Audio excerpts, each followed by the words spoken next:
Item number 36 on my bucket list used to be ride an elephant. But after I learned what elephants had to go through in order to be prepared for human riders, I had to change my mind. And I bet you will too after watching this.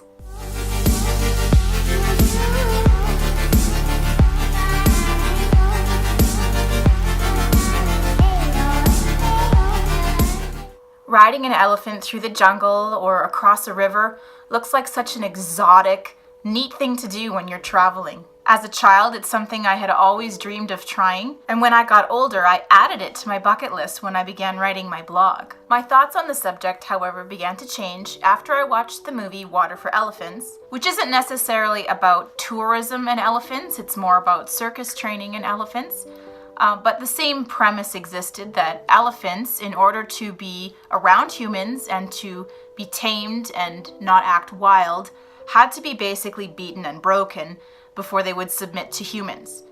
So I decided to do a little more research on the subject. And what I discovered disturbed me more than the movie itself, because this is stuff that's happening in real life. If you know anything about the elephant species itself, you know that they are strong and willful, a little bit violent. They tend to stampede towards jeeps and try to trample tourists who are in their way. They're also extremely intelligent creatures. They are one of the only creatures that actually create graveyards and burial sites, and they will return to the burial site of another elephant over a year after its passing in order to mourn and remember. So to take an animal with that independence and intelligence and a little bit of a temper, and then place tourists on its back in little wooden huts, you have to do some serious animal training.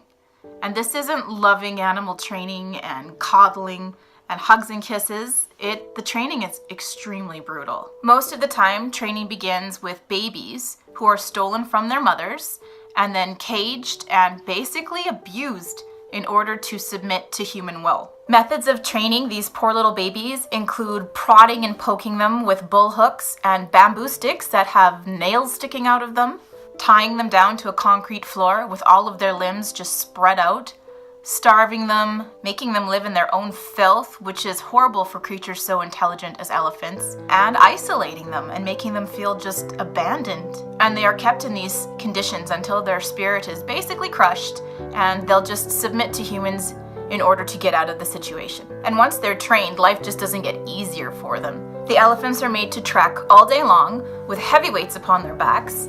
The chairs are called howdahs, and that's what the tourists will sit in. Elephant spines aren't designed to carry weight like that. They're kind of shaped in an arch, not kind of a scoop, so these weights put immense pressure upon their spine. And over time, the elephants can suffer extreme spinal damage. The howdahs will rub against the elephant's skin and can cause blisters and infections. And the feet of elephants are often damaged by the incessant trekking, and they will get pockmarked and cut and split and infected. It looks extremely painful. I have personally not been elephant riding or to an elephant sanctuary where there were elephant rides offered, so I don't know firsthand, but I have read several news articles and posts and reports from PETA about these kinds of establishments and the treatment of elephants, so I do believe in these facts and that they're true.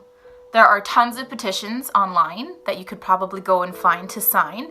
The biggest way that you can cause positive change is just to avoid elephant riding. Avoid trekking businesses and help spread the word. If you have friends that are planning on going to an establishment like this, let them know that elephant riding is not a good practice. The general rule is that there are no ethical elephant riding establishments, because in order to train that beautiful, noble, wild animal, you're going to have to break its spirit to some degree. You're going to have to tame it. Another great way to help is to volunteer at an elephant sanctuary where they have rescued elephants from trekking places.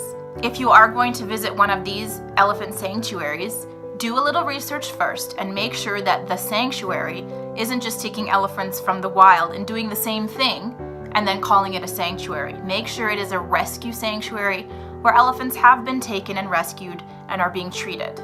You'll still get that dream up close and personal experience with an elephant, but only by washing them, bathing them, feeding them, and just taking care of them and showing them that not all humans are horrible people with bull hooks and bamboo sticks spiked with nails.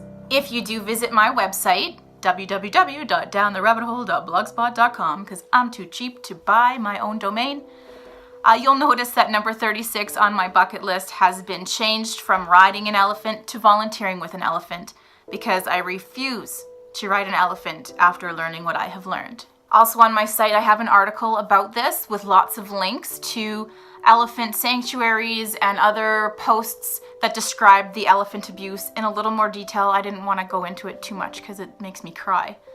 But if you want to read more about that, please go visit my website. I will put the link down below in the description box. And make sure you spread this message to any of your friends and family who might be considering riding an elephant. Share this video, share the articles that I have linked in my website, or just Google it. It's really easy to find information about what they do to elephants in order to train them. And on another serious note, unrelated to my travel blog or my travel channel, I just wanted to extend my deepest condolences to the residents and families of the Humboldt hockey bus crash. It is devastating news for anybody that is abroad or international watching my channel and you haven't heard. There was a bus crash in Saskatchewan, which is the next province over from mine, where 29 people riding a bus to a hockey game were involved in a T-bone collision with a semi. Out of those 29 people, 15 have passed away so far.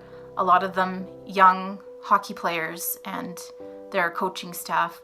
I can't even imagine what those families are going through, so I really want to give my condolences to everyone. And I would like to encourage anybody watching this, there is a GoFundMe page that has started to help the families of the victims with medical costs, funeral costs, all that kind of stuff that you never really want to think about. I will put the link to the GoFundMe page also down in the description box below. If you can find it in your hearts to support these families through this tragic time, I would encourage you to do so. So, thanks. Sorry for the somber nature of this video, but these things had to be said. Give me a thumbs up if you're against elephant riding as well, and please remember to subscribe to my channel.